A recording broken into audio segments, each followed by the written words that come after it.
Hello my dear students, एक बार फिर से आपका मोस्टली वेलकम करते हैं अपने चैनल केमिस्ट्री चैम्बर में। और आज की क्लास में हम लोग पार्ट फर्स्ट कॉमन नेम और आईयूपीएसी नेम का देखेंगे।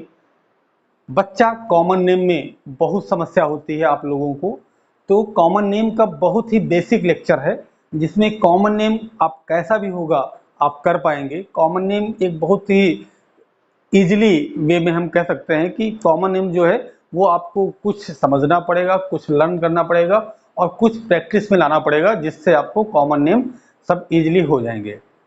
तो चलिए स्टार्ट करते हैं क्लास को। कॉमन नेम देखते हैं कॉमन नेम क्या होता है। तो कॉमन नेम के लिए सबसे पहले तो हम बात करते हैं हाइड्रोकार्बन की। हाइड्रोकार्बन की हाइड्रोकार्बन में सबसे फर्स्ट जो आपका आता है वो एल्केन है। सबसे पहले जो आता है वो एल्केन। क्या आता है? एल्केन आता है। एल्केन का जब कॉमन नेम की बात करते हैं हम लोग, तो एल्केन में लास्ट में क्या लगाते हैं? एन लगाते हैं। एल्केन में लास्ट में क्या लगाते हैं? एन। तो अब कॉमन नेम एल्केन में जो अगर एक कार्बन है तो हम लोग क्या लिखते हैं? इसको लिखते हैं मेथेन। दो कार्बन है CH3 इसको लिखते हैं एथेन। 3 कार्बन है CH3 तो इसको लिखते हैं प्रोपेन। बच्चा, अब इसके आगे कहानी शुरू होती है। इसके आगे अब आपको सोचना पड़ेगा। अगर एल्केन में एक कार्बन है तो इजिली वे में आप लिख देंगे मेथेन। दो कार्बन है तो एथेन, तीन कार्बन है तो प्रोपेन। बच्चा, लेकिन अब जो प्रॉपर कहानी है एल्केन की, कॉमन नेम की, स्टार्ट होती है अब यहां से अगर 4 कार्बन आप यूज करते हैं, सपोज 4 कार्बन लिया गया कुछ ऐसा, यहां पर H यूज करते हैं, ये हो गया आपका ब्यूटेन। ब्यूटेन तो यहां से एंट्री होती है नॉर्मल, आइसो और नियो। 3 ऐसे टर्म्स हैं जिनकी एंट्री 3 कार्बन के बाद शुरू होती है। अगर 3 तक कार्बन है तो आप सिंपली उसको लिख देंगे, वहां पर नॉर्मल, आइसो और नियो जैसे शब्दों का कोई यूज नहीं करना है। अगर इसके ऊपर कार्बन इंक्रीज करते हैं तो आपको नॉर्मल, नियो और आइसो का यूज करना है। वन बाय वन आपको दिखाते हैं कि कैसे आप नॉर्मल यूज कर सकते हैं, कैसे आइसो यूज कर सकते हैं और कैसे आप नियो यूज कर सकते हैं।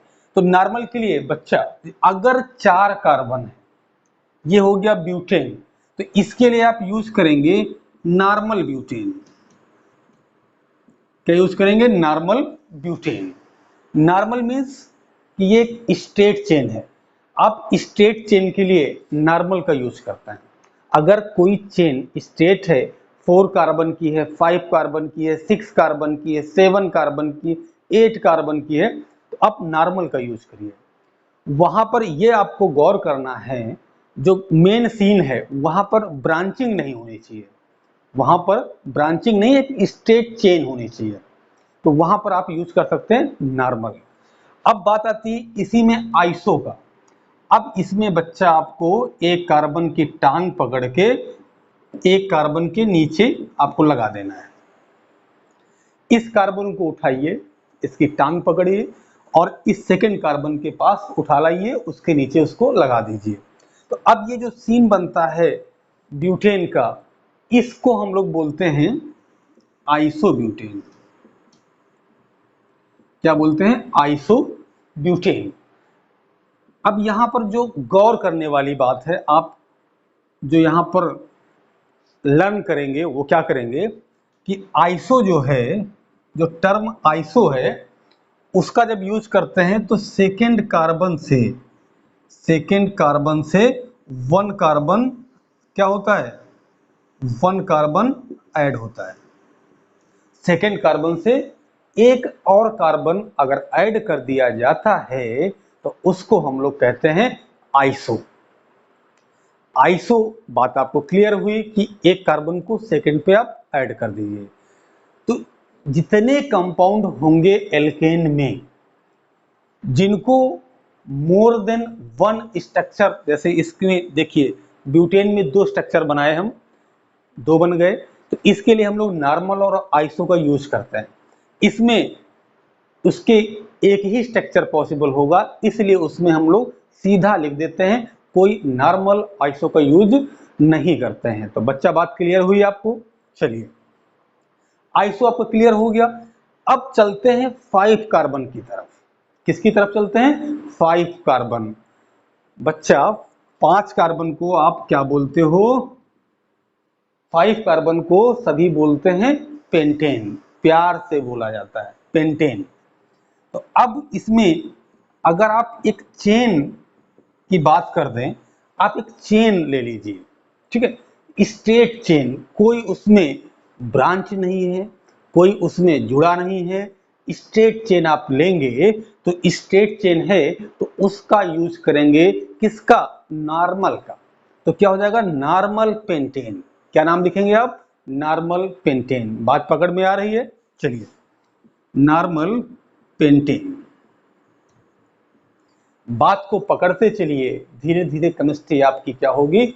आसान होगी। जिस ट्रैक पे चलना है उस ट्रैक पे धीरे धीरे चलते जाइए और रास्ता आपका कभी न कभी खत्म हो जाएगा। अगर चलना ही स्टार्ट नहीं करेंगे तो रास्ता कभी खत्म नहीं होने वाला है। तो शुरुआत करिए, चलते जाइए, रास्ता अपने आप आपका खत्म होगा। बिना चले रास्ता खत्म नहीं होने वाला है। तो यहाँ पर आप बेसिक से हाई लेवल चलते जाइए, आपकी केमिस्ट्री बिल्कुल आसान हो जाएगी, आपकी सारे क्वेश्चन बिल्कुल इजीली वे में आप कर पाएंगे। तो ये नॉर्मल पेंटेन आप यूज करते हैं। अब इसको आप क्या करेंगे? 5 कार्बन थे, एक कार्बन को आप उसकी टांग पकड़ के उठा लाइए, इसको यहां लगा दीजिए सेकंड पे। एक कार्बन को क्या किए? उठा लाए सेकंड कार्बन पे।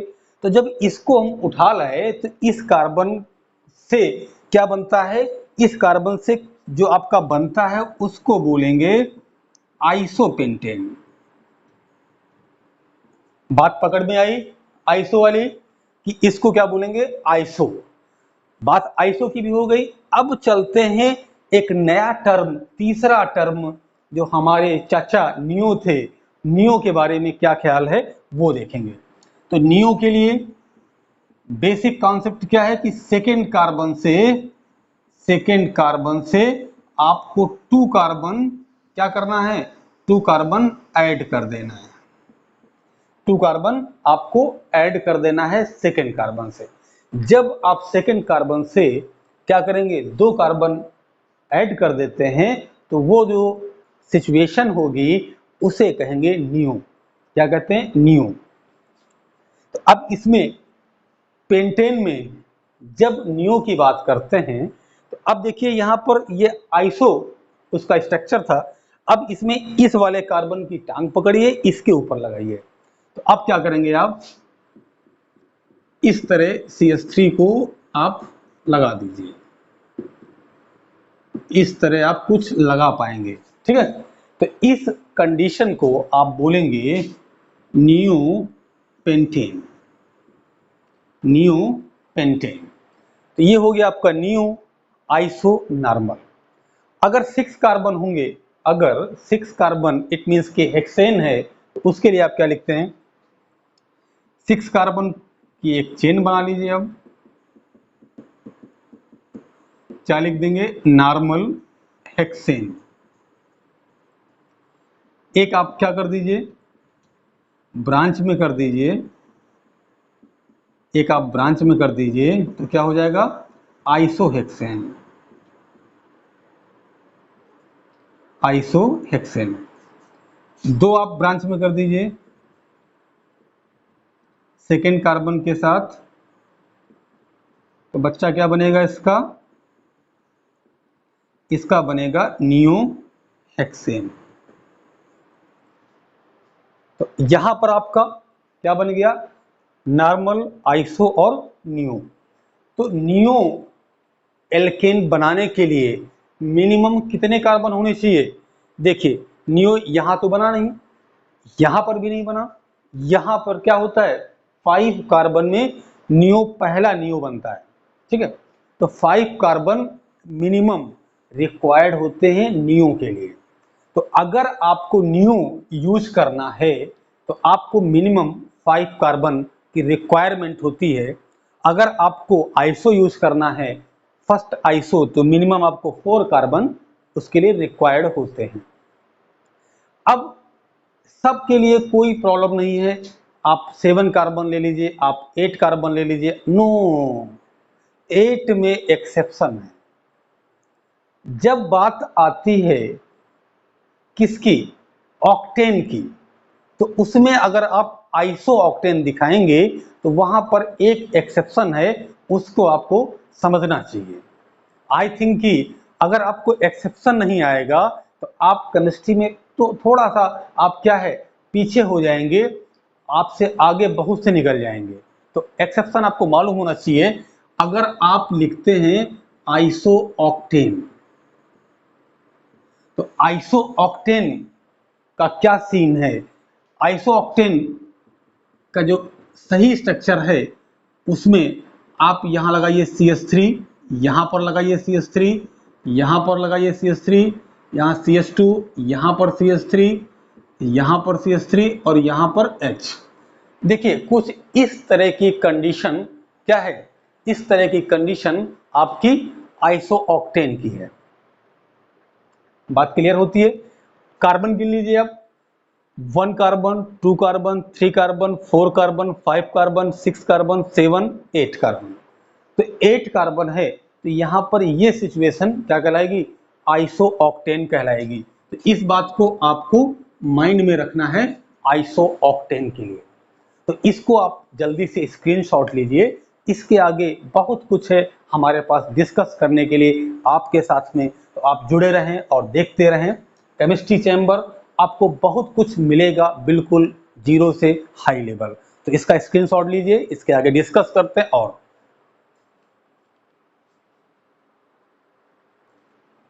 चलिए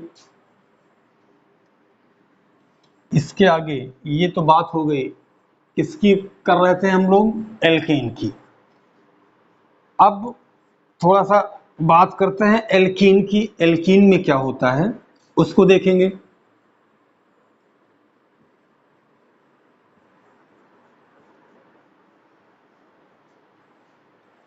चलिए बात करते हैं एल्कीन की। एल्कीन में क्या होता है, तो एल्कीन लिखते हैं। एल्कीन में क्या लिखा जाता है, स्टार्टिंग करते हैं CH2 डबल बॉन्ड CH2 से, CH2 डबल बॉन्ड CH2 से। तो CH2 डबल बॉन्ड CH2 में क्या है, इसमें इसको हम लोग क्या बोलते हैं, देखिए इसका जो लिखते हैं हम लोग एल्कीन लिखते हैं, इसमें क्या यूज करते हैं, इन, ठीक है, इन यूज करते हैं। लेकिन जब कॉमन लिखेंगे इसमें तो क्या लिखेंगे, एल्काइलिन। कॉमन जब लिखेंगे तो क्या लिखेंगे, एल्काइलिन। क्या लिखते हैं, एल्काइलिन, ठीक है। अब जैसे इसके लिए आप क्या लिखेंगे, एथाइलिन। इसके लिए क्या यूज करेंगे, एथाइलिन। अगर 3 कार्बन है, 3 कार्बन है तो आप क्या यूज करेंगे, प्रोपाइलिन। 3 कार्बन है तो प्रोपाइलिन, ठीक है। अगर 4 कार्बन है, CH3 CH, अब ये ऐसे लगाते हैं यहां पर, इसको हम लोग क्या बोलेंगे, इसको हम लोग बोलेंगे अल्फा ब्यूटाइलिन। अल्फा ब्यूटाइलिन बोलते हैं क्योंकि ये आपका डबल बॉन्ड हो गया, ठीक है, उसके आगे आपका कार्बन लगा हुआ है, तो इसको क्या बोलते हैं, अल्फा ब्यूटाइलिन। अगर आप क्या करेंगे, डबल बॉन्ड ऐसे यूज करते हैं, इसको बोलेंगे बीटा ब्यूटाइलिन। क्या बोलते हैं, बीटा ब्यूटाइलिन। तो अगर बात एल्कीन की करते हैं तो एल्कीन में कॉमन में हम लोग क्या लिखते हैं, एल्काइलिन लिखते हैं। और एल्काइलिन अगर 2 कार्बन का है तो उसको एथाइलिन, 3 कार्बन का है तो प्रोपाइलिन, अगर 4 कार्बन का है तो ब्यूटाइलिन। बस इसमें अल्फा बीटा का भी यूज करते हैं, इसको आपको याद रखना है। अब बात करते हैं 3 कार्बन के लिए, तो उसमें आप यूज कर लिए प्रोपाइलिन, ठीक है। तो अब 4 में ब्यूटाइलिन, इसको भी आप यूज कर लिए। अब इसके बाद बात करते हैं एल्काइन की। एल्काइन, जब बात आती है एल्काइन की, तो एल्काइन में हम लोग क्या यूज करते हैं उसको देखेंगे। तो एल्काइन में यहाँ पर ट्रिपल बॉन्ड आता है, तो इसके लिए आप क्या यूज करते हैं, देखिए आप 2 कार्बन के लिए क्या लिखते हैं, 2 कार्बन के लिए आप बहुत ही सिंपल, आप कॉमन है इसका एसिटाइलिन, क्या लिखते हैं एसिटाइलिन। अब इसके लिए अगर एक यहां पे आप लगा देंगे CH3, फिर आप लगा दें ट्रिपल बॉन्ड CH, कितने कार्बन हो गए, 3 कार्बन हो गए। तो इसके लिए आप क्या लिखेंगे, इसके लिए लिखते हैं मेथिल, मेथिल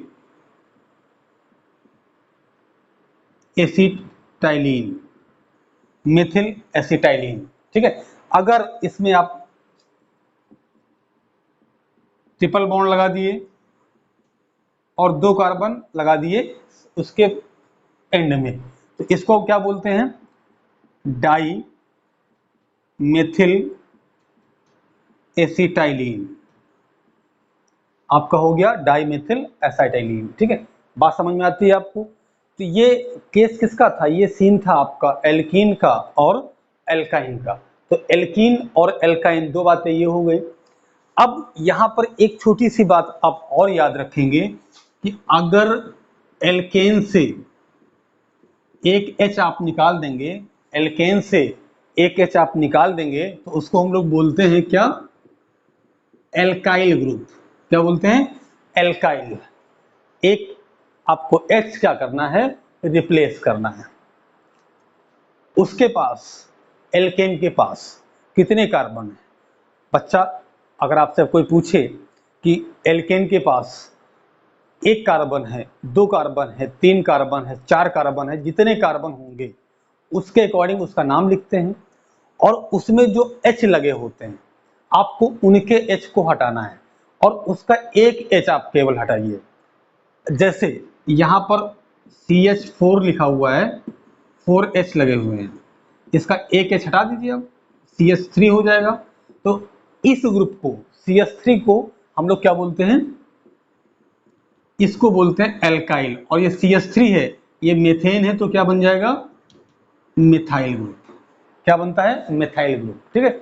बात क्लियर होती है।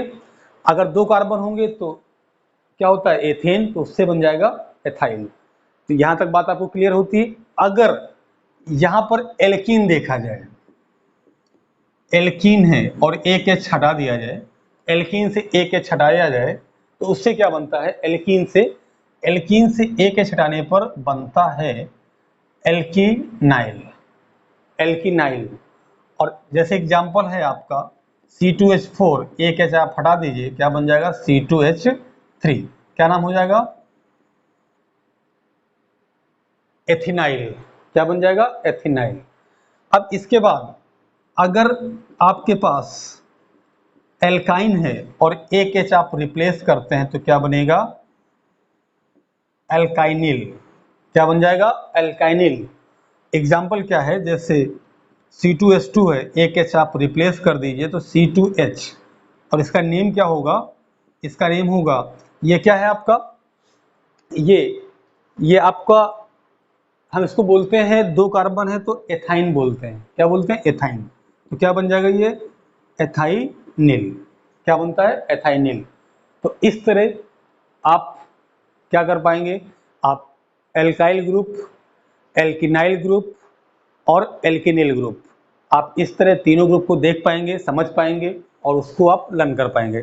तो इसको आप एक बार स्क्रीनशॉट लीजिए। इसके बाद अभी कुछ और भी डिस्कस करना है, तो रुके रहिएगा, जाइएगा नहीं, जब तक कि ये ना हो जाए कि आज की क्लास अब यहीं ख़त्म होती है, बाय बाय, अब कल मिलेंगे। जब तक ये ना हो जाए आप वीडियो को देखते रहें।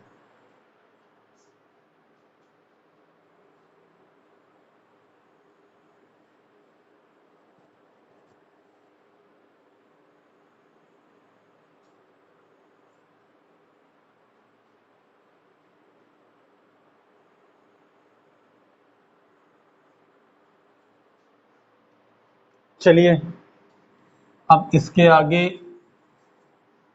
कुछ इम्पोर्टेंट चीज़ डिस्कस कर लिया जाए जो शायद 90% लोग नहीं जानते होंगे, उसको देखेंगे।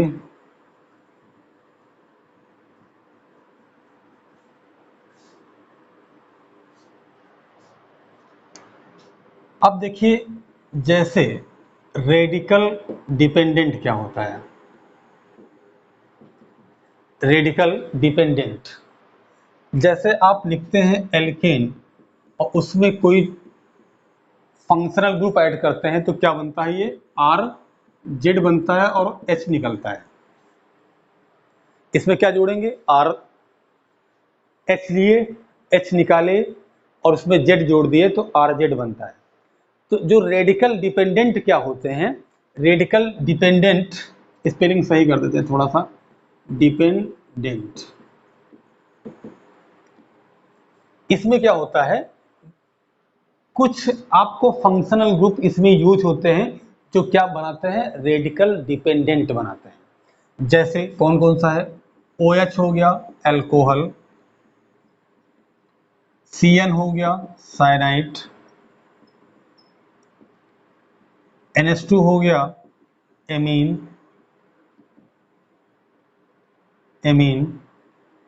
O हो गया ईथर, S हो गया थियो ईथर, NC हो गया आइसोसाइनाइड। ये जो है आपका रेडिकल इंडिपेंडेंट भी बनाएगा तो इसको हम बाद में देख लेंगे। CO हो गया, CO क्या होता है, कीटोन। X हो गया, X क्या होता है, हाइड्रोजन। 1 2 3 4 5 6 7 8, ये जो 8 फंक्शनल ग्रुप दिए हुए हैं ये क्या फॉर्म करते हैं, रेडिकल इंडिपेंडेंट। ये जो 8 फंक्शनल ग्रुप दिए हुए हैं ये क्या फॉर्म करते हैं, रेडिकल डिपेंडेंट कंपाउंड फॉर्म करते हैं, और वहां पर जो आपकी चेन यूज होती है वो रेडिकल डिपेंडेंट होती है। तो इसके लिए आप कैसे देखेंगे उसका कॉमन नेम, जैसे आप एल्केन लेते हैं और एक H निकालते हैं तो क्या बन जाता है, मान लीजिए एक H आप निकाल दिए तो इसको आप बोलते हैं एल्काइल ग्रुप। ये आपका होता है मोनोवैलेंट, क्या होता है, मोनोवैलेंट, ये आपका मोनोवैलेंट होता है। एक और निकाल दिए आप तो अब जो बना मान लीजिए अब जो बनेगा उसको हम बोलेंगे बाईवैलेंट, क्या बोलेंगे, बाईवैलेंट। एक H और निकाल दीजिए, अब जो बनेगा उसको हम लोग बोलेंगे ट्राईवैलेंट। तो मोनोवैलेंट, बाईवैलेंट और ट्राईवैलेंट क्या बनता है, मोनोवैलेंट, बाईवैलेंट और ट्राईवैलेंट। ठीक है, बात समझ में आती है आपको। चलिए अब जैसे CH4 का यूज करते हैं, एक H निकालते हैं तो क्या बनता है, CH3, इसे हम लोग बोलते हैं मेथाइल ग्रुप, क्या बोलते हैं, मेथाइल। बात समझ में आती है। ये आपका मोनोवैलेंट हो गया, एक H और निकाल दीजिए CH2, ये आपका बाईवैलेंट हो गया, एक H और निकाल दीजिए आप, ये आपका हो गया ट्राईवैलेंट। तो मोनोवैलेंट, बाईवैलेंट और ट्राईवैलेंट, मोनोवैलेंट, बाईवैलेंट और ट्राईवैलेंट। अब मोनोवैलेंट को आप लीजिए और यहाँ पर दो टर्म देखेंगे जो बहुत ही इंपॉर्टेंट हैं और बहुत ही कंफ्यूजन क्रिएट करते हैं। दो टर्म आपको यूज करना है, बहुत ही कंफ्यूजिंग टर्म है, सुनने के लिए तैयार हैं आप। चलिए क्या है, फर्स्ट लिखेंगे एल्काइलिडीन, फर्स्ट टर्म है एल्काइलिडीन। बच्चा पहली बार सुन रहे हैं आप, इसके पहले सुना नहीं है, सुना होगा तो कंफ्यूजन रहा होगा, तो आज कंफ्यूजन आप क्या करिए, दूर कर लीजिए अपना। तो क्या है, एल्काइलिडीन। उसके बाद क्या है, एल्काइलिन। दो टर्म यूज करते हैं, एक है एल्काइलिडीन और दूसरा है एल्काइलिन। ये आप बाईवैलेंट के लिए यूज करते हैं। तो बाईवैलेंट की बात, जहां पर 2 H निकालते हैं और वहां पर क्या लगाते हैं आप, यहां पर आप कोई ऐसा कोई भी इस टाइप का आप कोई भी यूज कर लीजिए जो आपका मन करे, अल्कोहल यूज कर लीजिए, आप CN यूज कर लीजिए, जो आपका मन करे वो आप लगाइए। तो एल्काइलिडीन और एल्काइलिन ये कब बोलते हैं, ये जानना बहुत जरूरी है। तो आप देखिए, बात को पकड़ने का प्रयास करिए। जब सेम कार्बन से 2 H क्या करते हैं आप, निकालते हैं सेम कार्बन से। सेम के लिए क्या टर्म यूज करते हैं, सेम के लिए यूज करते हैं जेमिनल, जेम। जब आप जेम से 2 H निकालते हैं, ठीक है, तो उसके लिए आप क्या यूज करते हैं, एल्काइलिडीन। क्या यूज करते हैं, एल्काइलिडीन। एल्काइलिडीन देखिए, जैसे CH3CH, इसके 2 H निकाल दिए, 2 H आप बाहर कर दिए, कान पकड़े उठा ले गए, ठीक है, तो 2 H इसके निकाल दिए आप। अब 2 H निकालने के बाद इसका जो नेम होगा, नेम क्या होगा, जरा गौर करिए। देखिए, तो 2 कार्बन है, 1 और 2, ठीक है, तो यहाँ से नाम बताते हैं, देखिएगा, पकड़िएगा बात हमारी। क्या है, 2 कार्बन है, तो 2 कार्बन के लिए हम लोग वहां से जब H निकालते हैं तो क्या बनता है, 2 कार्बन आप H निकाल दीजिए। तो अब यहाँ 2 कार्बन के लिए एथिलीडीन, एथिलाइडीन, ठीक है, क्या बन गया, एथिलाइडीन। यहाँ पे क्या लगाते हैं, एल्काइलिडीन, तो यहाँ पर 2 कार्बन है, तो क्या बन गया, एथाइलिडीन। बात समझ में आती है।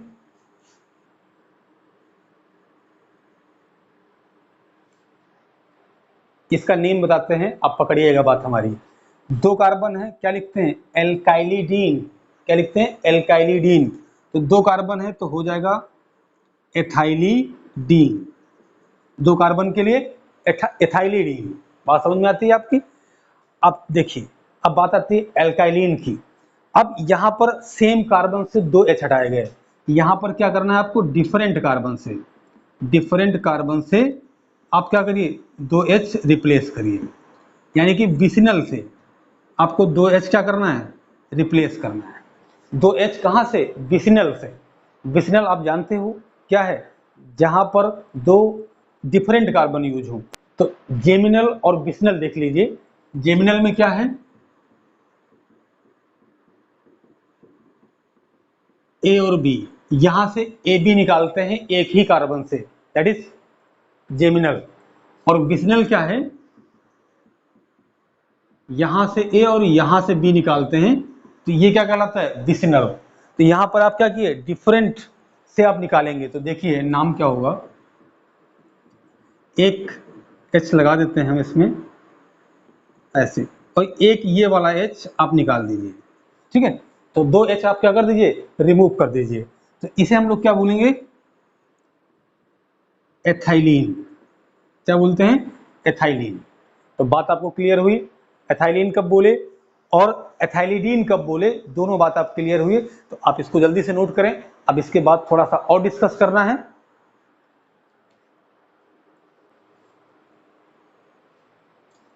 चलिए,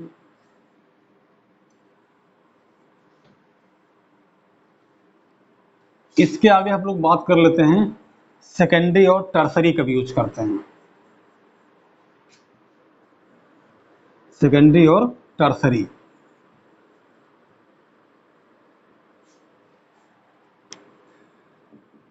यहां पर 3 कार्बन आपका लिखा जाता है, ठीक है, 3 कार्बन लिखते हैं और सभी जगह पे H लगाते हैं।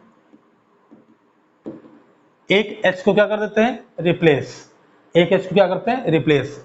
तो क्या हो जाएगा, N प्रोपाइल। इसको हम लोग क्या लिख सकते हैं, N प्रोपाइल, लेकिन N प्रोपेन नहीं लिख सकते, इस बात को ध्यान रखना। H निकालेंगे तब आप N का यूज कर सकते हैं, तो क्या हो जाएगा, N प्रोपाइल। अब इसमें आप 3 कार्बन लगाइए और यहां पर सब जगह पे आप H यूज करिए। यहां जो H है इसको आप हटा दीजिए, इस वाले H पे आप कुछ लगा दीजिए, ठीक है। तो यहां पे जब लगाएंगे तो इसको अब इसका हम नाम बताते हैं आपको, नाम देखिएगा, पकड़िएगा। इसका नाम क्या है? इसको बोलते हैं आप आइसो प्रोपाइल। क्या बोलते हैं? Iso propyl. इसका आपको नाम बताते हैं, नाम पकड़िएगा आप कैसे। आइसो प्रोपाइल, इसी को बोलते हैं आइसो प्रोपाइल। और इसी को आप बोल भी सकते हैं secondary propyl. But in case of propyl only, propyl के केस में आप आइसो और नियो को सेम बता सकते हैं। लेकिन अगर बात आप करेंगे 4 कार्बन की,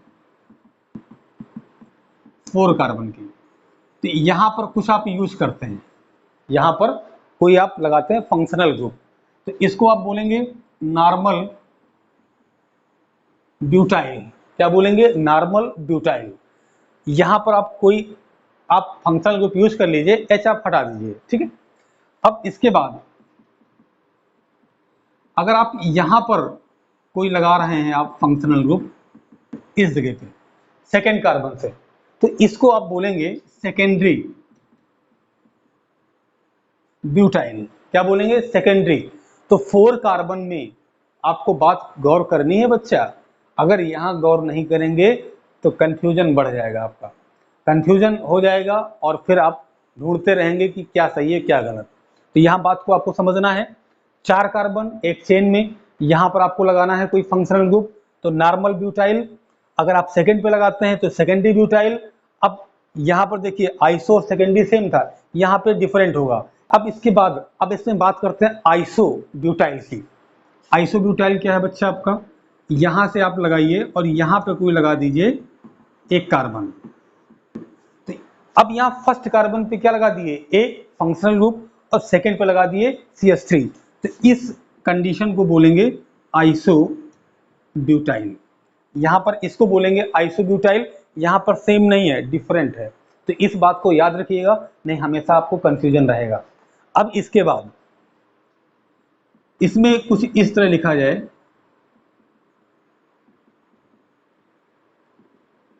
अब देखिए जिस कार्बन से फंक्शनल ग्रुप आपका ए लगा हुआ है उससे कितने कार्बन है? 3 कार्बन लगे हुए हैं, तो इसको आप कहेंगे टर्सरी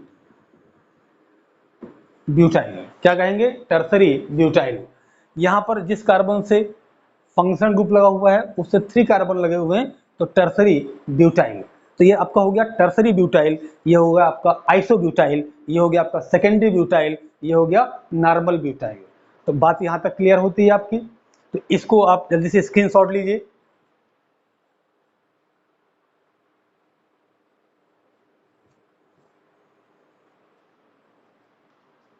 अब इसके बाद बात करते हैं रेडिकल इंडिपेंडेंट की।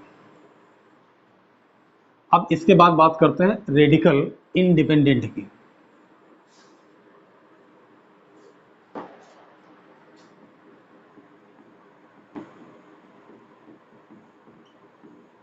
रेडिकल इंडिपेंडेंट, रेडिकल इंडिपेंडेंट जो भी होते हैं उसमें जितने भी फंक्शनल ग्रुप आपके यूज होते हैं, CN भी यूज होता है, साइनाइड भी यूज होता है, कार्बोक्सिलिक भी यूज होता है, एल्डिहाइड भी यूज होता है। तो उसके लिए इंडिपेंडेंट जो होता है उसके लिए आप एल्काइल ग्रुप का यूज करते हैं, ठीक है। अब ये बात क्लियर होती है। अब कुछ क्या है,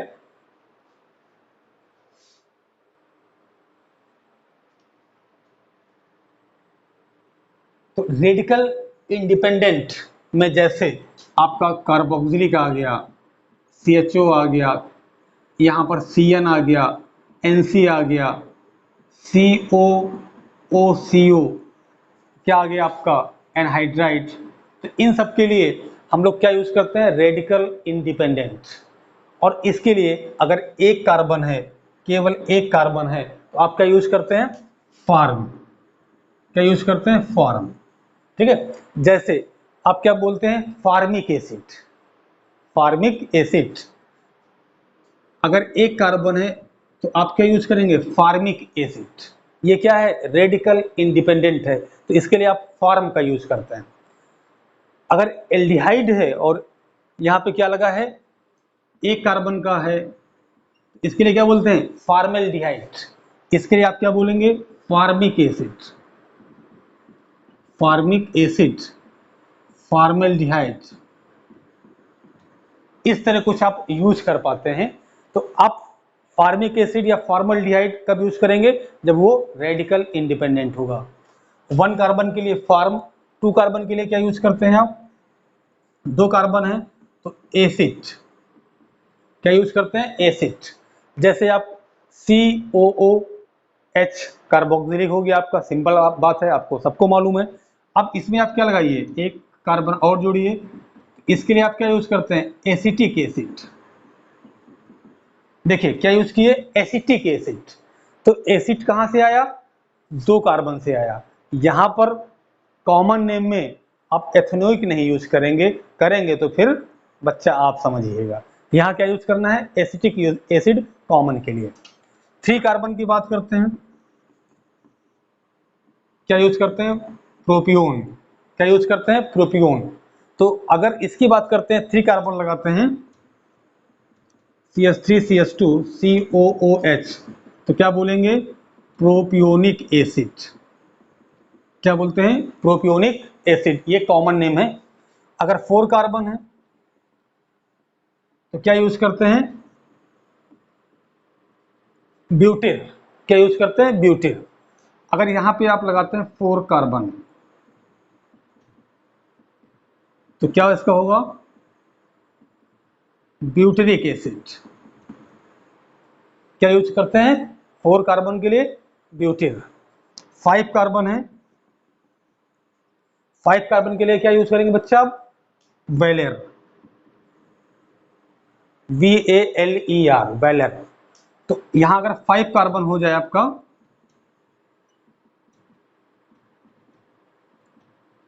CHO लगा देते हैं, तो क्या हो जाएगा, वेलेर एल्डिहाइड, वेलेर एल्डिहाइड।